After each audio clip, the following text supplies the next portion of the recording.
At this point, let's go through an exercise. Imagine a company reported pre-tax profit of 0 in 2016 and 2017, and then from 2018 to 2026, the company is projecting the following pre-tax profits or losses in any given year.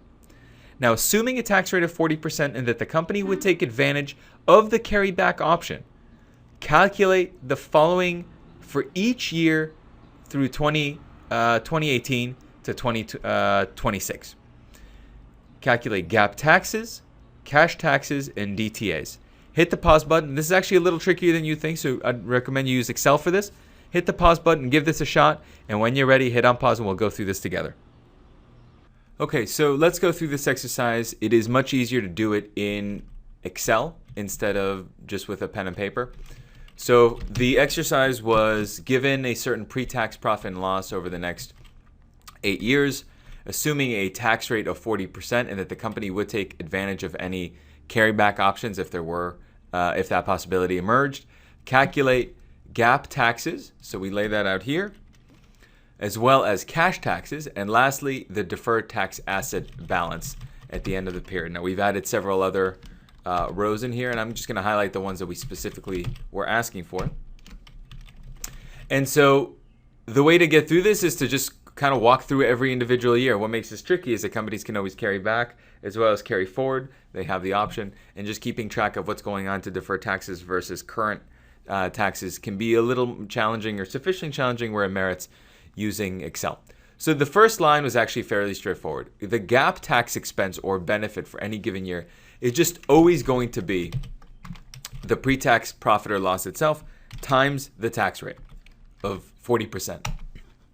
And I can fill that through across to the right.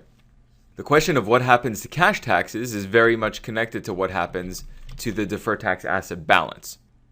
Let's go through this year by year. In the first year, we know that there were no carrybacks weren't possible because there were no profits in the prior 2 years. That was one of the disclosures in the exercise. There weren't profits in the past. And assuming a deferred tax asset balance of 0 in the beginning, if you can't carry back, that means you're going to represent a benefit under GAAP.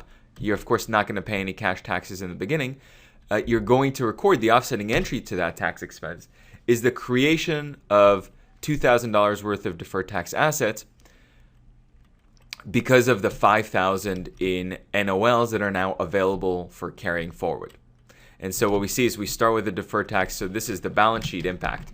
So on the balance sheet, what you see is the creation of a deferred tax asset line that ends the year with an end of period balance of $2,000 to reflect the fact that we recognize the benefit, but we haven't gotten a cash refund or anything like that for it yet. Well, the next year we actually generate some profits, and so we can use the prior period NOLs to offset those profits. So we have NOLs, we have a GAAP tax expense of $800, which is 40% times the $2,000. But we're not going to have to pay any actual cash taxes. Now, if we not had any prior period NOLs in the form of DTA sitting on the balance sheet, we would have had to pay cash taxes of $800 because that's the GAAP tax expense. But the nice thing is we use up $2,000 of the $5,000 available NOLs, which amounts to $800, the usage of 800 DTAs, which are just calculated as 40% times that 2,000 in profits that were generated in the year, bringing our change in DTAs from 2,000 in the beginning of the period down to 1,200, and of course we don't have a tax obligation. The next year, we had an NOL of 5,000, so we had losses again, and of course, as always, GAAP is representing 2,000 in benefits, but you're not going to pay for any of those benefits. The trick here was that actually some of you may have been wondering, well, can I do a carry back? Can I carry back against the prior period profits? And the answer is, of course, no, because you've already used up NOLs in the past to offset that 2019 obligation. Had you not had any DTAs in 2018 to use against the 2019 profits, then certainly you could have elected to carry back.